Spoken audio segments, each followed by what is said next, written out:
Something placed its hand over mine the night it died. Not a bear, not a man, something the world says cannot exist. It held my hand the way a father holds a child's hand when the lights go out. Gentle, deliberate. The fingers were twice the size of mine. The skin beneath the coarse dark fur was warm, warmer than any human hand I have ever held. And then the light in its eyes went somewhere I could not follow, and I was alone in a ravine in the Oregon Cascades with a body that weighed 600 pounds and a silence that weighed more. I have carried that moment for 27 years. I have carried the whole story for 41. My name is Thomas Blackwater. I am 78 years old. And the reason I am telling you this now is because my lungs are turning to stone, and the dead deserve to be remembered by someone who is not afraid to speak. But this story does not begin with a death. It begins with something worse. It begins with what my company did to a place that should never have been touched. And what came out of the forest afterward, walking on two legs, looking at us with eyes that understood exactly what we had done. I need to take you back to a mountain in the Oregon Cascades, back to a mining operation called Blackthorn Ridge, back to a morning in June of 1978 when I stood in a grove of ancient cedar trees and whispered an apology in a language most people have never heard, Kalapuya, my grandmother's language, the language of the Confederated Tribes of Grand Ronde, where I was born, where the hills have names older than English, where the stories about what lives in the deep timber are not stories at all. They are warnings. Warnings I heard as a boy, warnings I carried in my blood, and warnings I ignored because I was too busy being a modern man to listen. But I am getting ahead of myself, and I do not have the breath to waste. That is not a figure of speech. Idiopathic pulmonary fibrosis. My lungs are scarring over from the inside, turning the soft tissue that kept me alive for 78 years into something rigid and useless. My doctor says 18 months, maybe less. Every sentence I speak costs me something I cannot get back. So I am going to spend what I have left on the truth. I was born on the reservation at Grand Ronde in the western valley of Oregon. The Coast Range folded around us like a green fist, and the land was beautiful in a way that most people never see because they drive through it too fast. My grandmother spoke Kalapuya when she thought no one was listening. Words that sounded like water running over smooth stones. She would sit with me on the porch in the evenings when the light turned everything gold, and she would tell me about the old ones, the ones who walked upright in places where sunlight never reached the forest floor. She called them by a name I will not repeat here because some words are not meant for recording. She said they were real. She said they were kin to the land in a way we had forgotten how to be. She said they watched us. She said they remembered things about this continent that no human being had lived long enough to recall. I believed her the way children believe things, completely, without question, until the world taught me to doubt. I left Grand Ronde at 1966. There was no work on the reservation that could feed the ambition I carried like a second heartbeat. I hired on with Pacific Consolidated Mining. They pulled copper and nickel out of the Cascade foothills east of Salem. They did not care that I was Indian. They cared that I was young and strong and willing to go underground into places where the air tasted like metal and the walls pressed in close enough to hear your own blood moving. I started as a powder monkey, loading charges into bore holes drilled into solid rock. I was good at it, steady hands, a feel for the stone, for the way it wanted to break along its grain, for where it would give and where it would fight. Within 5 years, I was a shift foreman running 12 men. By 1977, I was the youngest site foreman Pacific Consolidated had ever appointed. 63 men pulling ore out of a mountain that did not want to give it up. I was 30 years old. I had married a woman named Helen Trask, a school teacher from Corvallis with brown eyes and a laugh that could fill a room like sunlight. We had a son, David, 3 years old, already trying to dismantle everything in the house to see how it worked. My life was ordinary. My life was good. I had not thought about my grandmother's stories in years, but the mountain remembered them for me.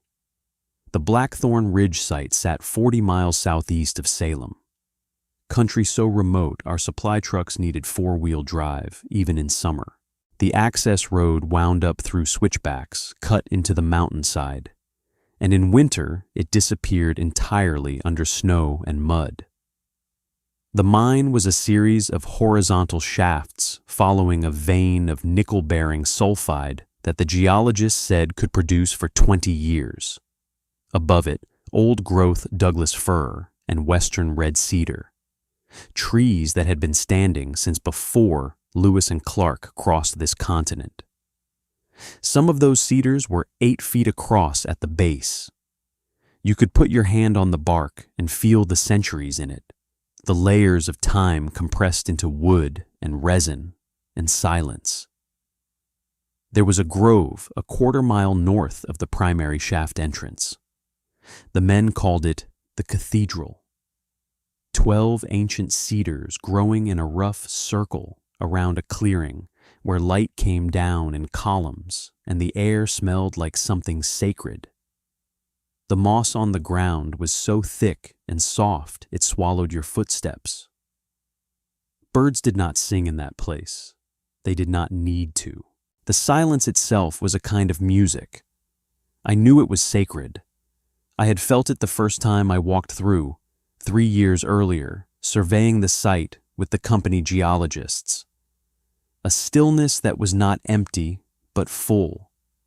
A watching that was not hostile, but patient. Like standing in a room where someone very old and very wise is sitting quietly in the corner, waiting to see what you will do. I thought of my grandmother. I thought of the old ones. Then I pushed those thoughts aside because I was a mining foreman, not a storyteller, and the rock did not care about legends. Now here is the part that keeps me awake at night, the part that set everything in motion, the decision that broke the world open and let something through that I have spent 4 decades trying to understand. In the spring of '78, Pacific Consolidated's board made a decision. The nickel vein curved north. It curved directly beneath the cathedral grove. The richest concentration of ore, what the geologists called the bonanza zone, lay within 100 vertical feet of those ancient trees.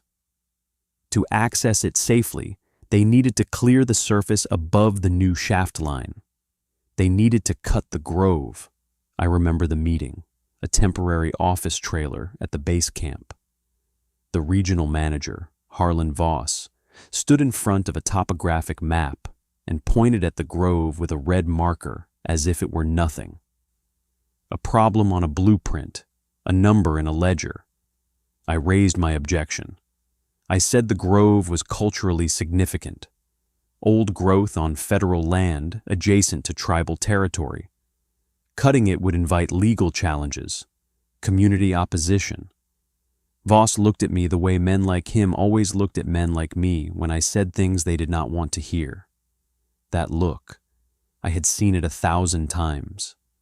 The look that says your words have reached the edge of what I am willing to consider and gone no further. He said the permits were filed.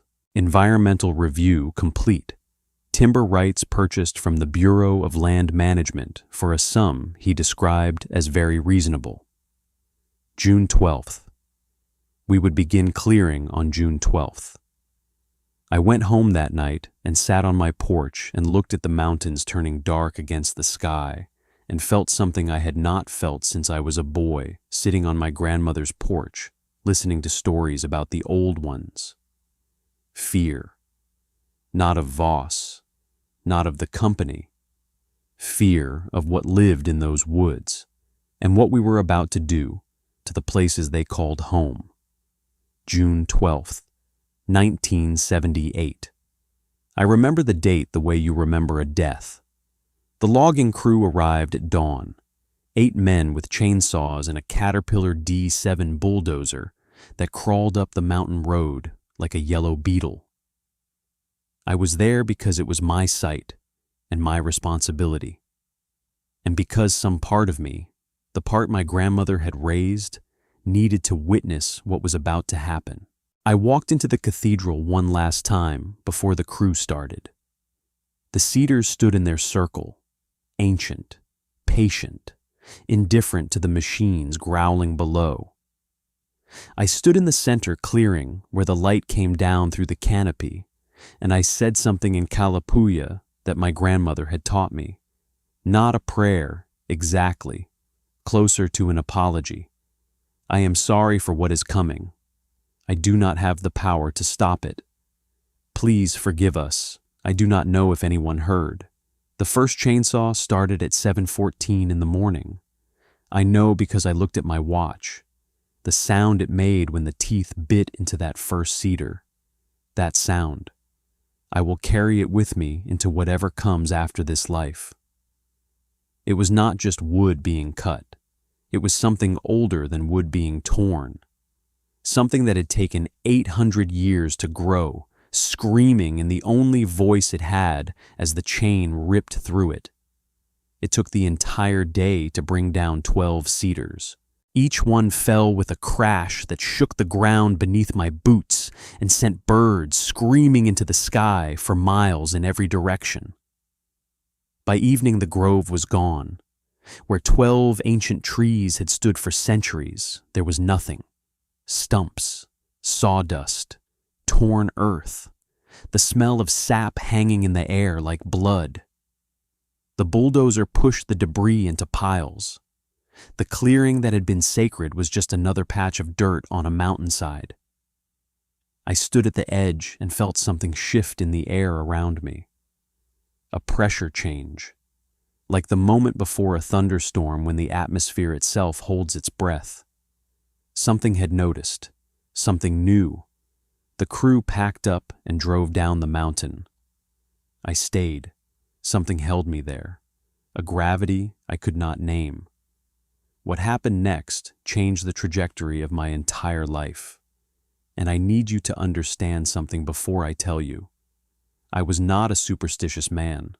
I was not prone to fantasy or exaggeration. I was a mining foreman who measured the world in tons and feet and dollars and pressure per square inch.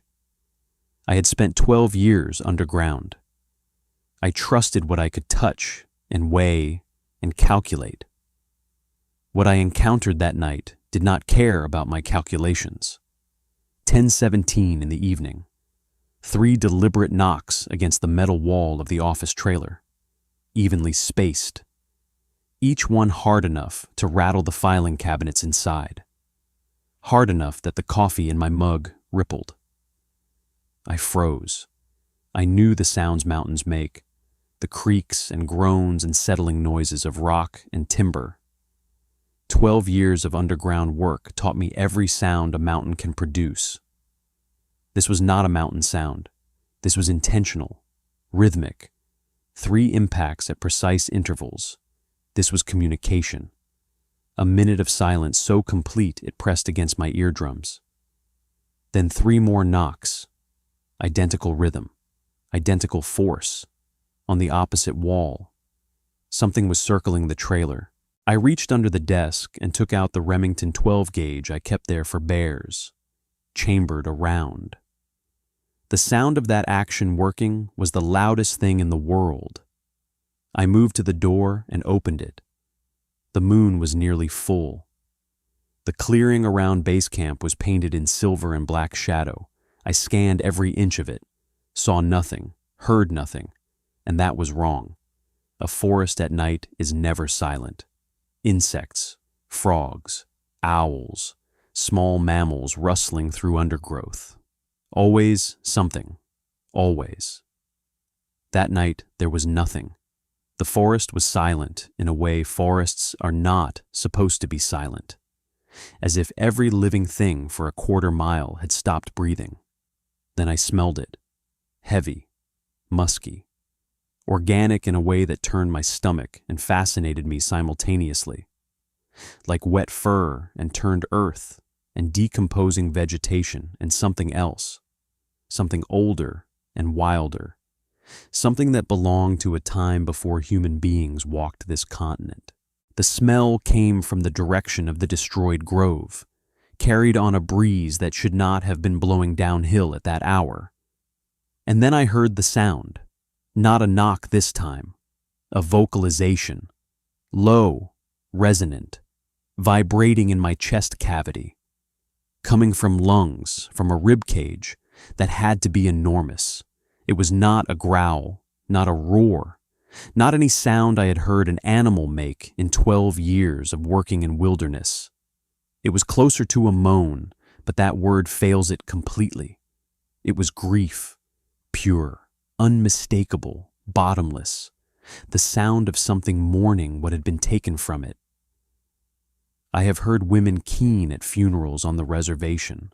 I have heard the songs my grandmother sang when we buried her sister, songs that came from a place below language.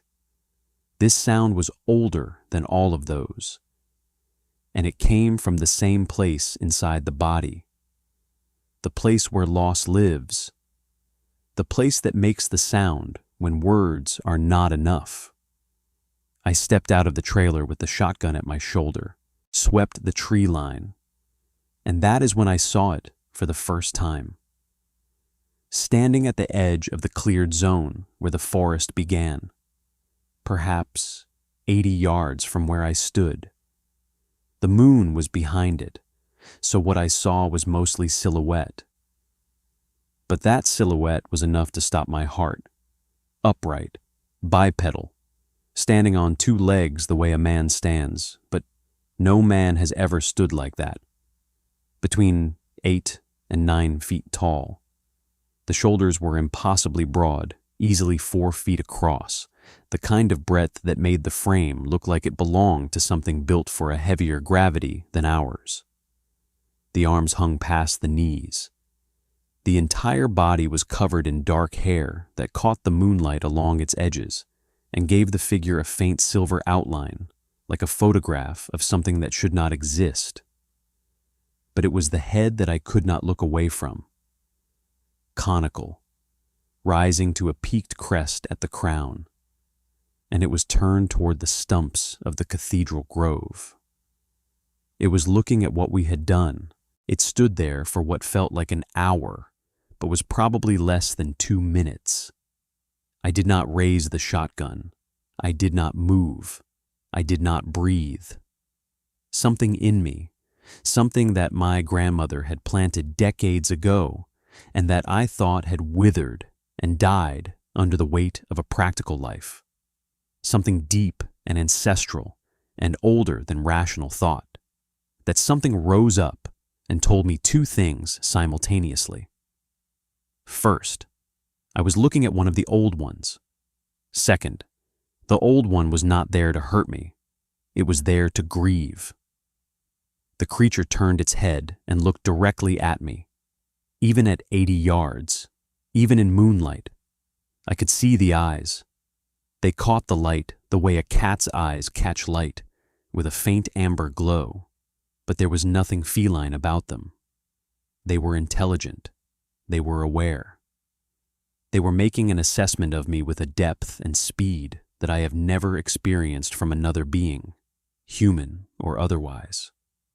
They knew exactly what I was, a man with a gun. 5 seconds of eye contact. 5 seconds that lasted a lifetime. 5 seconds in which something passed between us that I still do not have a word for. Then it turned and walked into the forest. Not running, not hurrying. Walking with the slow, deliberate dignity of something that had every right to be there and knew it. Each footstep was a deep compression of earth, a sound like a fist pressing into wet clay, and the sound faded into the darkness at a pace that told me the creature was in no rush. It was not fleeing. It was leaving. There is a difference. I stood in that clearing with the shotgun shaking in my hands, and I did not move for a very long time. Here is what you need to understand about what happened next. I did not sleep. I sat in the trailer with every light burning and the shotgun across my knees and replayed what I had seen until the details were branded into my memory like characters stamped into metal. In the morning, when the light was gray and flat and the birds were singing again as if nothing had happened, I walked to the edge of the cleared zone where the creature had stood. The ground was soft from recent rain. 3 footprints pressed deep into the mud, 18 inches long, 7 inches wide at the widest point across the ball of the foot. 5 toe impressions, each one clearly defined. I had spent years reading ground, measuring distances, calculating loads and pressures, and bearing capacities for mine supports. I knew what weight did to soil at various densities. These prints in this soil, at this depth, suggested a living weight of at least 600 pounds. The stride between prints was nearly 5 feet. I measured everything with the Stanley tape I carried on my belt, wrote the numbers in my field notebook in the same handwriting I used for ore density reports and shaft measurements. Then I knelt down, put my hand inside one of those prints, felt the earth that something impossible had touched. And I believed my grandmother, every story, every warning, every word she ever whispered in Kalapuya on that porch in Grand Ronde. The old ones were real.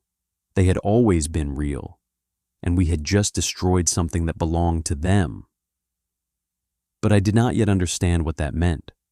I did not yet understand what they were capable of. What happened over the following days would teach me.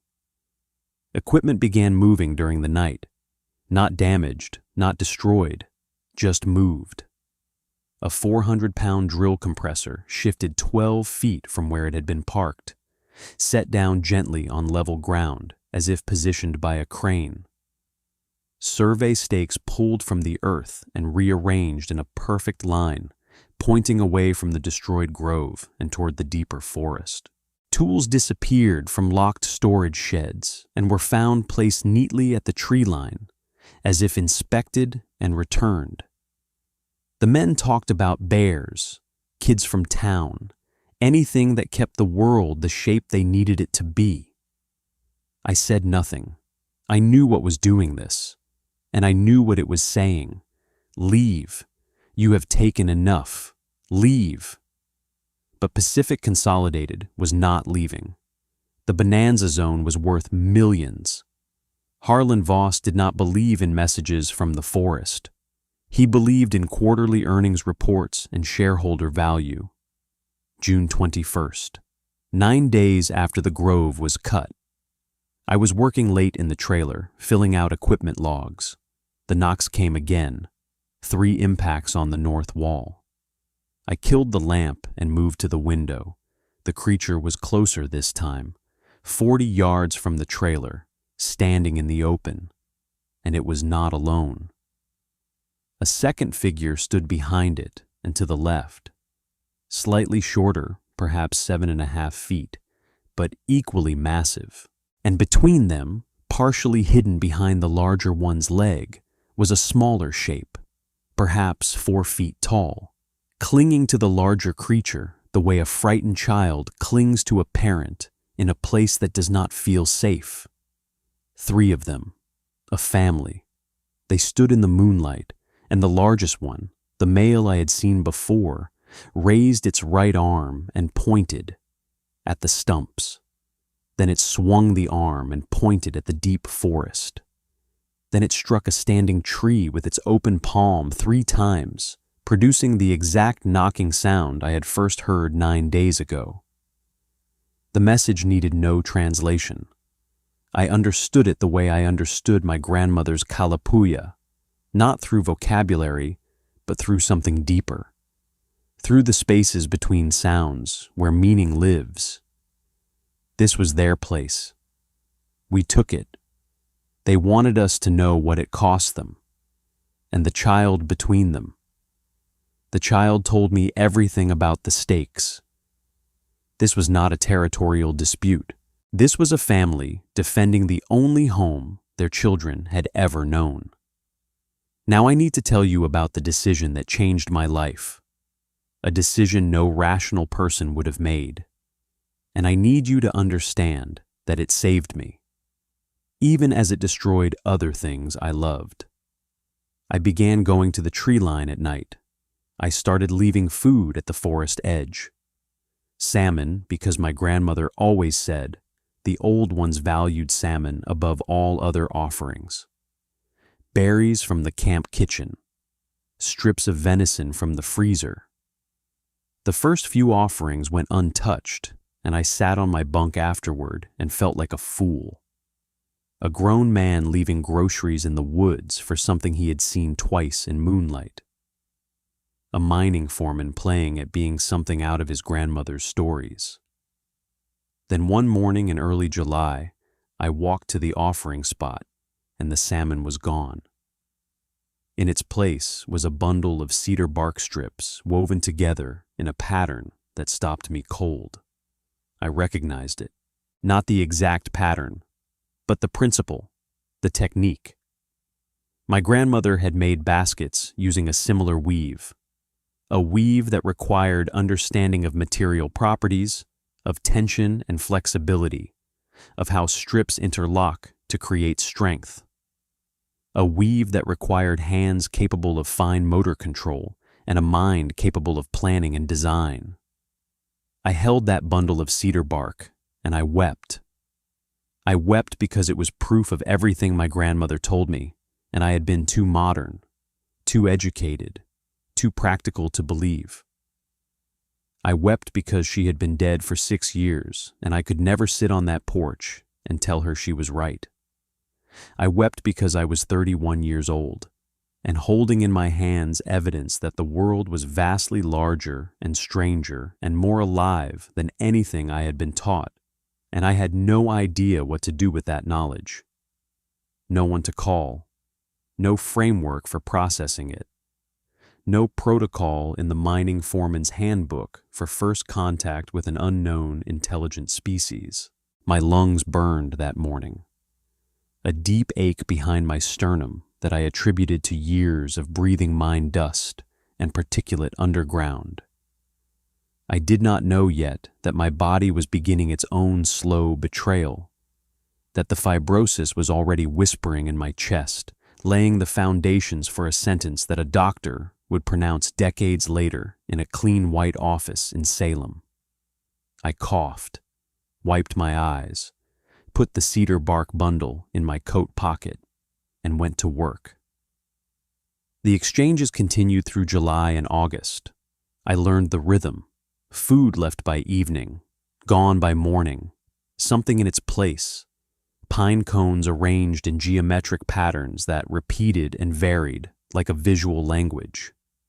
Stone stacked in cairns too precise and too balanced to be natural. Once, a deer antler with symbols scratched into its surface, lines and curves that looked like a writing system I could not decode but that clearly carried meaning.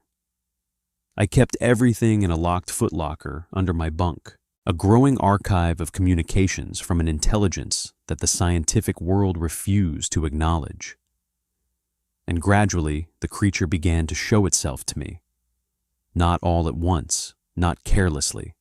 Trust was built the way it is always built between wary beings, in small increments, each one a test that had to be passed before the next was offered. First, it was a shape at the tree line while I placed food, a shadow that was darker and more solid than the shadows around it. Then a figure standing in the open, 50 yards away, unmoving, watching. Then 30 yards, then 20. By late August, the creature would come to within 10 yards of me while I sat on a stump at the forest edge, with my hands in my lap and my breathing deliberately slow. At 10 yards, in good light, I could see it clearly. I could see everything. Male. I knew this the way you know bodies when you have worked around physical labor your entire career. The musculature, the skeletal architecture, the way mass distributed itself across the frame. He stood 8 feet and perhaps 4 inches tall. His fur was dark brown, nearly black on the back and shoulders, lightening to a warm reddish brown on the chest and inner arms. The hands were enormous, easily twice the width and length of mine, with thick fingers that tapered to blunt, rounded ends. The face was broad and flat, with a heavy brow ridge that cast the eyes in shadow, a wide nose with flared nostrils, and lips that were thin but mobile, capable of a range of expressions that I could read as clearly as I read the faces of my crew. Concentration, curiosity, wariness, amusement, displeasure, all of it legible, all of it undeniably intelligent. And the eyes. I have tried for 41 years to describe those eyes, and I have never found the right words. Amber. The color of pine sap held up to autumn light. Deep in a way that had nothing to do with physical dimension. They held intelligence that was not human intelligence, but was intelligence nonetheless, as real and complex as anything I had ever encountered. They held memory. They held something I can only call recognition, as if this creature knew not just what I was in a biological sense, but who I was in a personal sense. As if it was evaluating my character and deciding, with careful deliberation, whether I deserved to be trusted. What I did not yet understand was how far that trust would take me, how deep into their world I would go, and what it would cost me in the world I was supposed to belong to. In September, the creature brought me to them, one evening at the tree line, later than usual, stars appearing through gaps in the canopy. The creature stepped out of the forest and stood before me, closer than he had ever been, 6 feet, close enough to smell the heavy musk rolling off him in waves, close enough to hear his breathing, deep and slow and rhythmic, like a bellows worked by strong hands. He looked at me with those amber eyes. Then he turned, took 3 deliberate steps toward the forest, stopped, looked back over his shoulder. He was waiting. Every rational instinct I possessed screamed at me, do not follow a 600-pound creature into darkness. Do not leave the clearing. Do not abandon the light. But rationality had stopped governing my decisions weeks ago. Something older had taken its place. Something my grandmother would have recognized immediately. An understanding that goes deeper than logic. When the old ones invite you, you go. You go because the invitation itself is the proof that you have been deemed worthy, and refusing it is refusing a gift that may never be offered again. I followed. He led me through forest so dense that the canopy blocked even the moonlight. For him, branches that should have cracked for him, branches that should have cracked under his weight, bent aside and sprang back without a sound.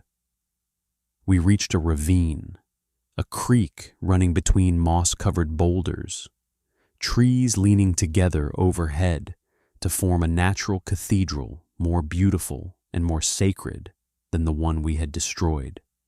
5 of them, the male who had led me.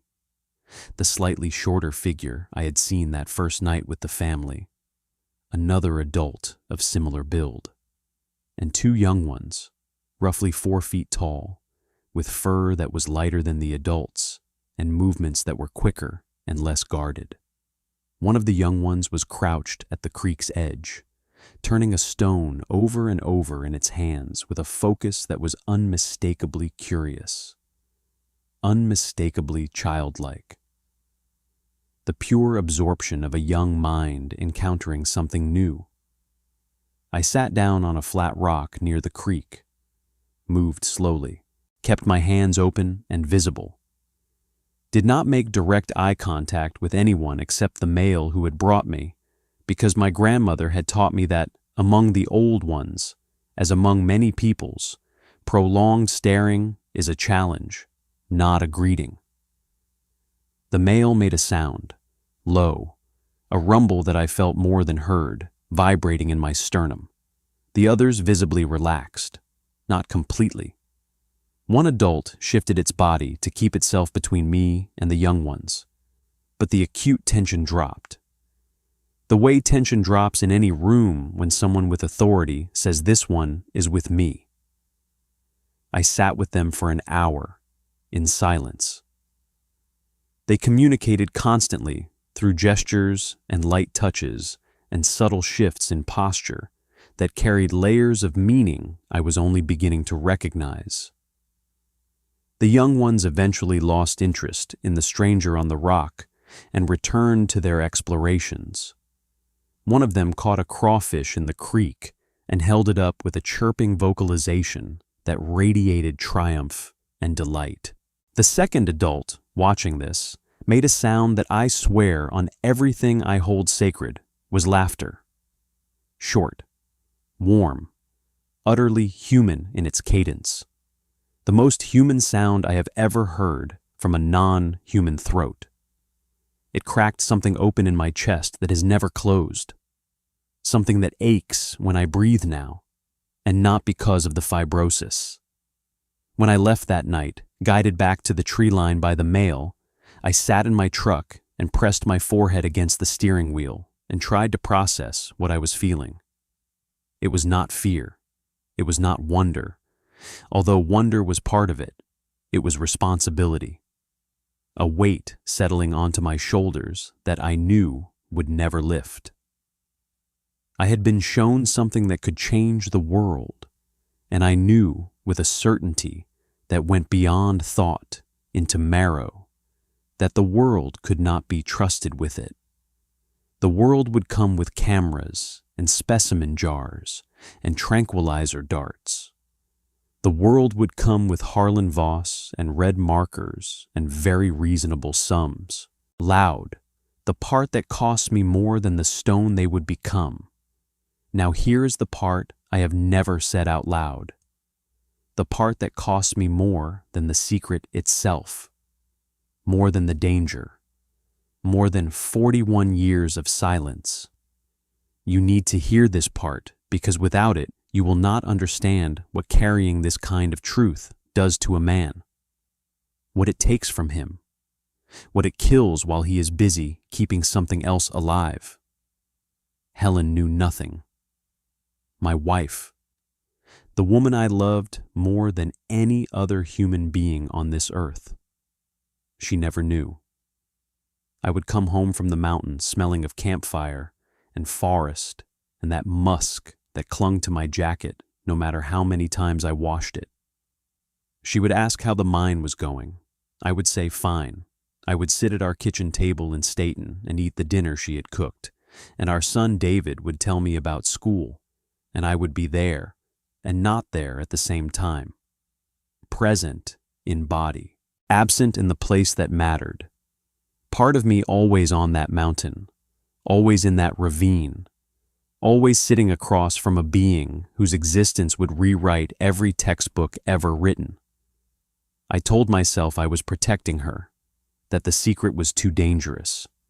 That knowledge like this could endanger the creatures and my family both. And those things were true. They were not lies, but they were not the whole truth either. The whole truth is that I was a coward. I was afraid Helen would not believe me. Or worse, that she would believe me and look at me differently. That the man she married, the practical, dependable mining foreman who came home on weekends and fixed things around the house and played catch with David in the yard, that man would disappear, replaced by someone she could not recognize, someone who whispered in Kalapuya and left salmon at the edge of forests and wept over bundles of woven bark. So I kept the secret, and it grew between us like a wall she could feel but never see. And our marriage, which had been warm and good, became something quieter, more careful, a house full of rooms where one door was always locked. But that wall had consequences I could not predict, and those consequences would haunt me for the rest of my life. Through the fall and into winter, I built a relationship with the group that I do not have adequate words for. The male, whom I began calling Elder because of the way the others deferred to his movements and vocalizations, met me at the tree line 2 or 3 times a week. We developed a communication system, part gesture, part vocalization, part something that was neither, a kind of intuition that grew from sustained contact, from hours of sitting together in silence until the silence itself became a language. Over time, I learned perhaps 50 distinct vocalizations and twice as many gestures, enough to convey basic concepts, enough to warn, to ask, to reassure. He showed me things no human being has ever been shown. A cache of stones that had been shaped, not tools in the way an archaeologist would define tools, but edges that had been deliberately worked to serve a purpose. A standing cedar with a section of bark peeled away, revealing wood covered in scratch symbols, the same markings I had seen on the antler. A record, a territorial claim, a written language. He showed me where they slept, a depression beneath a massive fallen Douglas fir, insulated with layers of moss and fern fronds so thick that the space inside was warm even as the mountain winter closed in around it. I brought them things in return, blankets, salt, which Elder tasted cautiously and then consumed with an expression of such intense and uncomplicated pleasure that I laughed out loud for the first time in months. Antibiotics once, when one of the young ones developed a wound on its hand that was hot and swollen with infection. I cleaned the wound and applied ointment, and the young one sat perfectly still throughout the entire process, not flinching, while Elder watched with an attention so concentrated it felt like a physical weight on my skin. The wound healed within a week. After that, something fundamental changed. I was no longer a visitor being cautiously tolerated. I was kin. In October, the thing I had been dreading happened. Harlan Voss sent a new survey team into the northern sector, directly through the creature's core territory. I learned about it when I saw the crew truck heading up the mountain.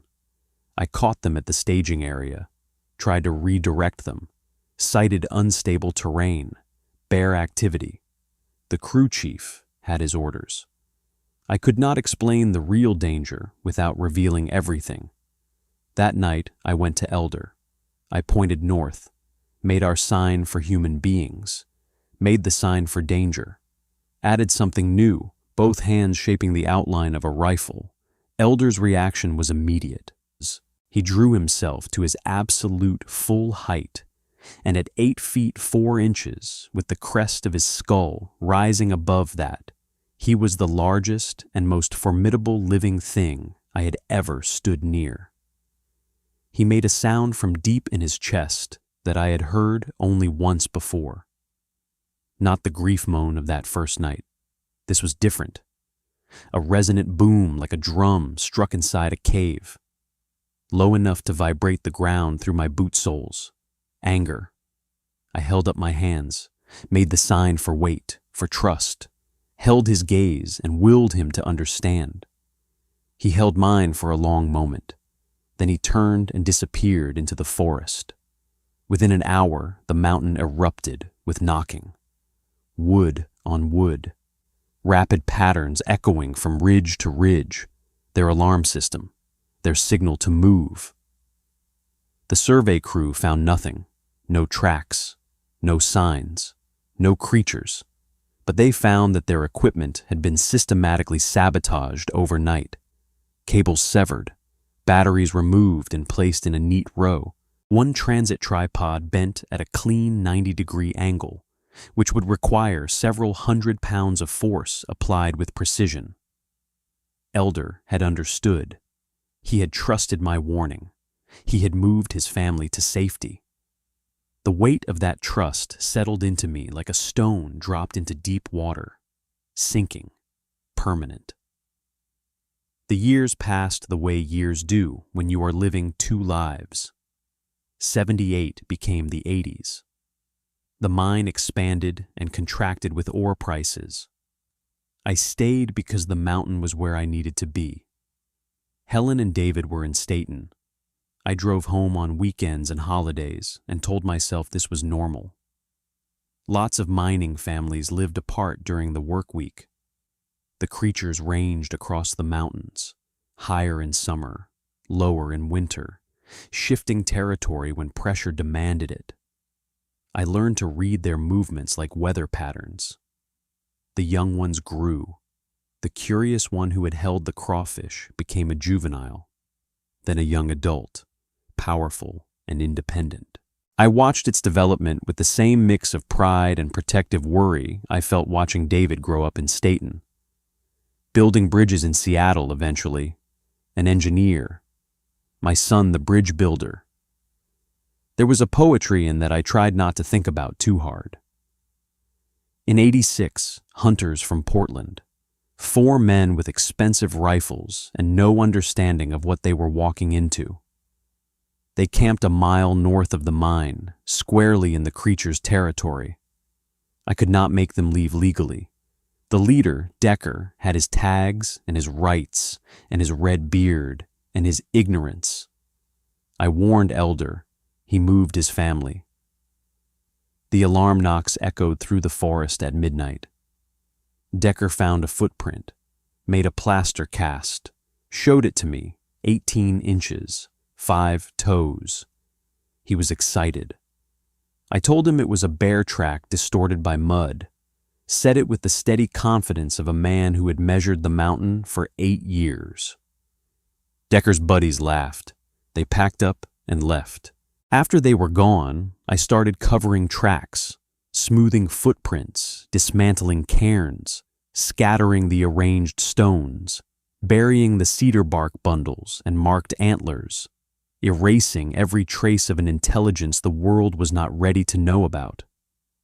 I became the guardian of a secret too large for one man. I thought about telling Helen, every single weekend, sitting across from her at that kitchen table with the wall between us growing thicker with every silent meal. I did not tell her. The years kept passing. She kept being patient with a husband who was becoming a stranger. I kept being a coward dressed as a protector. By the mid-90s, the mine was winding down. David was grown. Elder was aging. I could see it in the stiffness of his joints, the gray spreading through the dark fur on his face. The way he sat during our meetings now, instead of standing. He was in his 50s or 60s, in human equivalent years. Slower steps, longer pauses, eyes that spent more time looking backward than forward. 17 years together. He had watched me change from a young foreman into a middle-aged man with gray in his own hair and a cough that came too often. We had survived the hunters, a forest fire in '89 that forced an emergency relocation, 2 winters harsh enough to kill game and test everything, the constant pressure of a world that kept pushing closer. We had built something that I do not think has a name. Not domestication, not exploitation, not even friendship in the human sense. Mutual recognition between two intelligent beings who chose, against every instinct and every precedent, to trust each other. I will call it love because I have no better word, though it was a kind of love that nothing in my experience or anyone else's had prepared me for. What happened next is the hardest thing I have ever had to say, and I have been putting it off for 27 years. November 1997. I found Elder lying beside the creek in the ravine where I had first met his family 19 years earlier. On his side, breathing labored.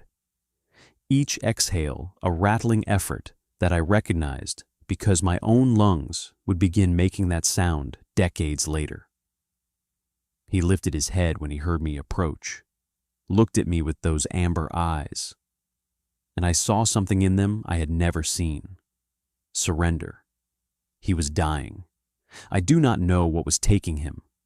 Age, an internal injury, something failing the way things fail in bodies that have carried too much weight for too many years. I sat beside him on the cold ground, put my hand on his shoulder, felt the coarse, warm fur beneath my palm and the life still moving under it, diminished but not yet gone, like a fire that has burned all night and is down to its last embers but still gives off heat. His mate stood nearby, making a sound so quiet it was almost subliminal, a keening, not quite a cry, not quite a song, something between the two that contained all the grief those categories can hold. The young ones, fully grown now, massive and vigilant, stood at the edges of the ravine like sentinels at a border. I sat with Elder for 3 hours. I spoke to him in English, and in the fragments of Kalapuya I remembered from my grandmother's porch. I used the gestures we had invented together, the private language of two beings who had no common tongue but built one anyway. I told him what he had meant to me, that he had made me understand what my grandmother spent her life trying to teach me, that the world is wider and deeper and more alive than the human mind is comfortable believing. I told him I would protect his family for as long as I had breath, a promise that has taken on a terrible and specific weight now that my breath is counted in months. He listened.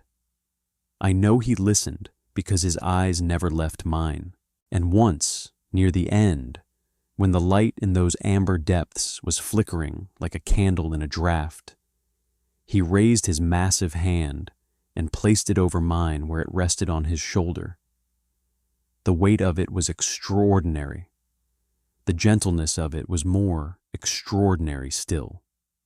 He held my hand like that for a long time. Two creatures at the end of a long road, holding on to each other.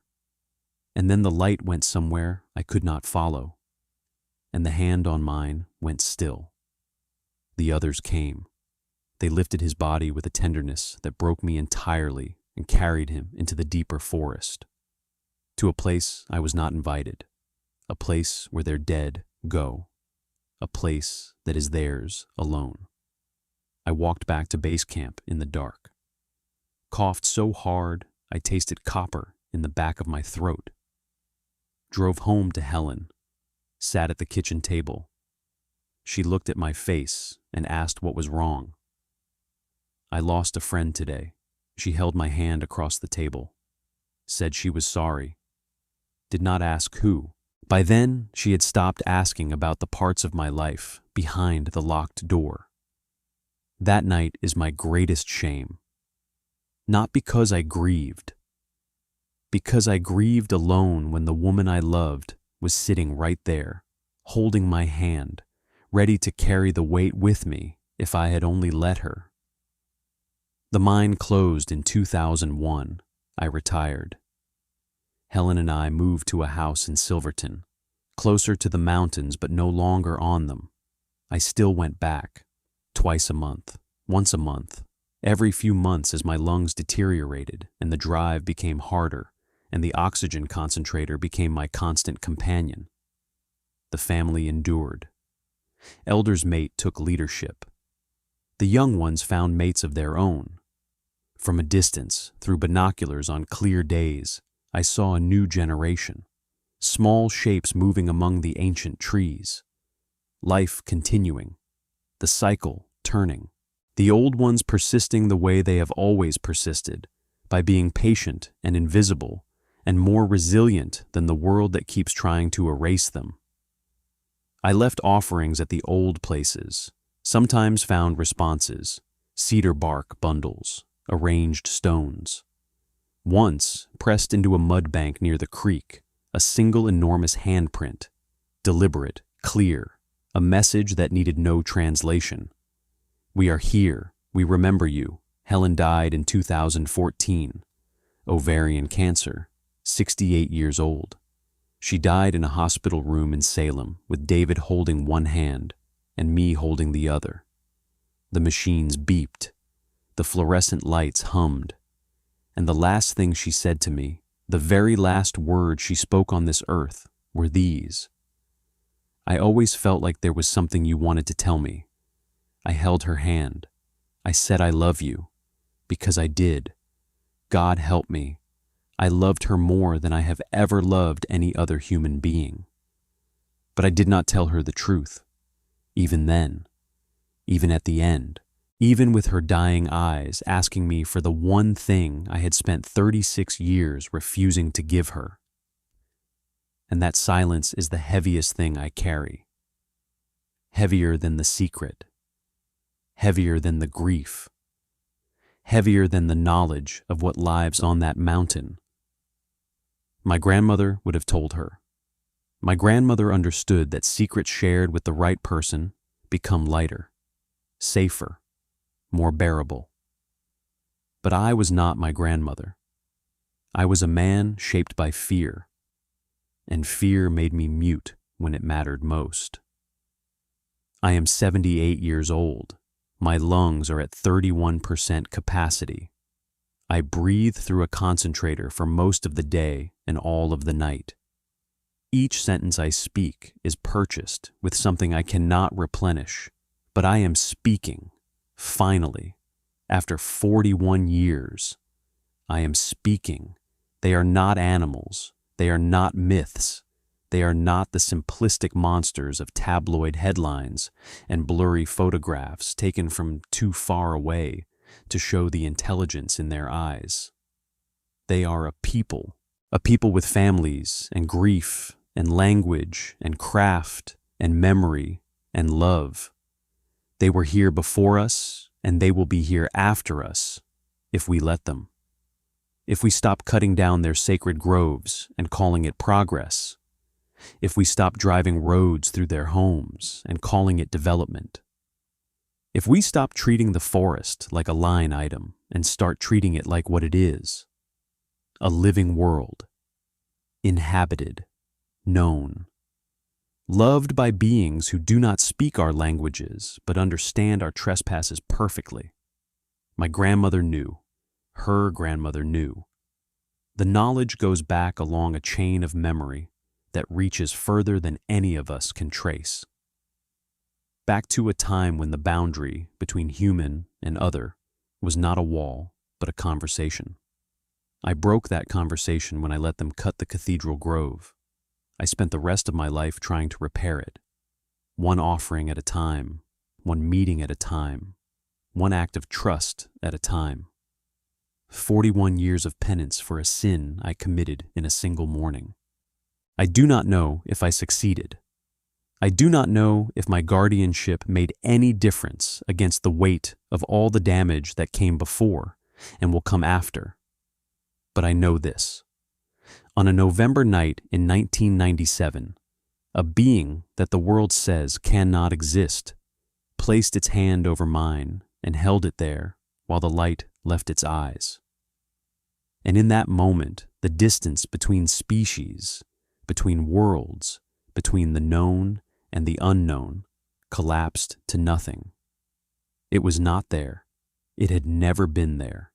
It was something we invented to keep ourselves comfortable, to keep the world small enough to manage. The world is not small. The world is enormous and ancient and full of intelligence that we have not earned the right to understand. But sometimes, if you are patient enough and humble enough and brave enough to sit still in the dark and let something impossible approach you, the world opens a door. And on the other side of that door is a hand reaching out. And all you have to do is take it. My grandmother would have understood. I hope wherever Helen is, she understands now too. 41 years. My lungs are turning to stone. My time is running out, and I am so tired of walls. This is my confession. This is my testimony. This is the truth I owe to the mountain, to Elder, to Helen, and to the small and stubborn part of myself that never stopped being the boy on his grandmother's porch, listening to stories about the old ones who walk on two legs through the deep and ancient woods,